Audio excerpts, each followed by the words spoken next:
Hello and welcome to my latest weekly video news from Madison's. Well, one of the phenomenons that we've seen this year has been the rise of the power buyer. That simply means that when we're operating in this climate of very, very low stock, it's those buyers who are most able to proceed that manage to secure those properties. So it might be that they're in rented accommodation, they've got their finances all in place, they are strongly under offer on their property. And one of the things that certainly helps in making them a power buyer is to ensure they are financially prepared. Well, RightMove for about 2 years has had affordability calculators, rate tables and decision in principle guidelines on their website, which makes you understand as a buyer what you can afford. But they're looking next year to take this quite a few steps forward. They want to integrate it to ensure that buyers are even more financially prepared. They want to start off first of all with a really big education program to make people understand how important it is to know what you can afford. It's estimated that around 15 to 20% of viewings are wasted time because the buyer could never have afforded that property in the first place. And if they had investigated what they could afford from a lender, that would have really helped. Of course, we don't really mind a viewing that doesn't go anywhere, but for the seller, it is painful. You put so much effort into getting your property ready for a viewing, tidying up, clearing out the kids, finding somewhere to go. In lockdown 1, that was a real challenge. And of course, therefore, to have a viewing that doesn't go anywhere, that doesn't happen, is really, really frustrating. So looking to really financially prepare everybody, RightMove are doing there, which I think is a great initiative to ensure that buyers know what they can afford. Well, it'll soon be launched, the Help to Buy scheme for self-builders.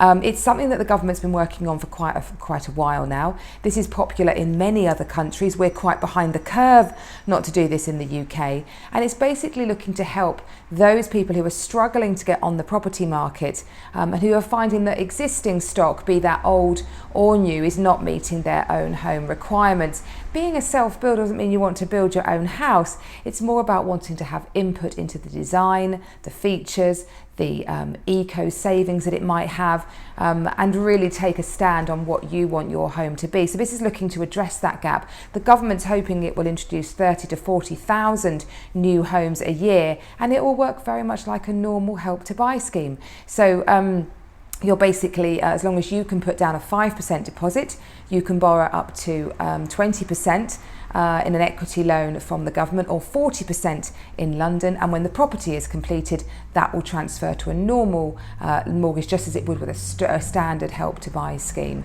So it's really interesting that is happening, and I think that's a great move to help those people who want to get on the property ladder and want to build the home of their dreams. Well, as you know, that's something that I have wanted to do for quite some time, and as I am now nearing starting my project, I thought I would give you some weekly snippets on my journey. I'm going to post those mainly as a story on Instagram because it's just much quicker for me to do on that format. But this week, just to give you a summary of where we are. So I have basically, my husband and I bought a lovely plot with an existing horrible bungalow on it in central Tunbridge Wells back at the end of 2019. We hope to be building within about 6 months, but of course the pandemic struck. And with that, it simply meant that we weren't able to give it the focus that we wanted. Work became hugely busy, and it just took a lot longer for us to get the planning through what we wanted. We found there were some challenges with our site. We thought that knocking down a horrible 1960 bungalow that had had previous subsidence would be quite easy, but the conservation officer wanted to make sure that we were doing something in keeping with the area. We're doing ultra modern, interestingly, but we have a neighbour in ultra modern as well, but was very keen that it didn't look too big for the plot. And we've also got trees with tree preservation orders. So when we went back in for an amendment, they became more to the fore. So we had to make sure that everything we were doing was very safe to the lovely ancient oaks that we have in our garden, which we want to protect and don't want to damage. Well, I'm delighted to say that on Friday we got our full planning permission. We'd had it granted before earlier in the year, but we went in for this amendment. And so on Friday that was agreed. So my next stage is we are now knocking our bungalow down probably at the beginning of February 2022. So I am now in the depths of getting all that organised. When you're about to knock somewhere down, you have to file a demolition notice. giving 6 weeks notice of the fact that you're going to knock it down. And you also have to get things like your gas taken off, your electricity removed. You can turn your water off yourself, but if you're going to be building another house, you'd have a temporary electrical supply installed.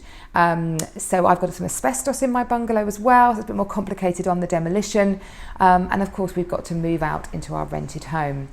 So last week I had a couple of days out of the office going to Denmark to look at bricks, and that's what I'm going to tell you more about next week. So do head to our Instagram page and you'll get regular weekly updates from me on where we are with our build, and I'll give you a snippet of what I've talked about in my vlog just so you can follow it there as well. Well, finally, if you're thinking of a project, perhaps not a whole new build, but you are thinking you'd like to renovate a property, then what about this property on Upper Grosvenor Road that we have launched? It is packed with potential. It's very much a refurbishment project. You could be extending it or simply renovating it, but it's on a nice £550,000, which for a nice semi on Upper Grosvenor Road is a really great price. 1950s house with lots of potential. If that's of interest, give us a call. Well, next week I'm going to give you a look back at the year, the highlights of 2021 in the property world, and my thoughts and predictions for 2022. It's going to be a really short one. I know normally I can do quite long. I'm going to keep it really short, really high level, because I know I've touched on lots of those bits throughout the year. So I'll look forward to seeing you next week for that, my final one of the year. In the meantime, enjoy the Christmas festivities. Have a great week. Bye-bye.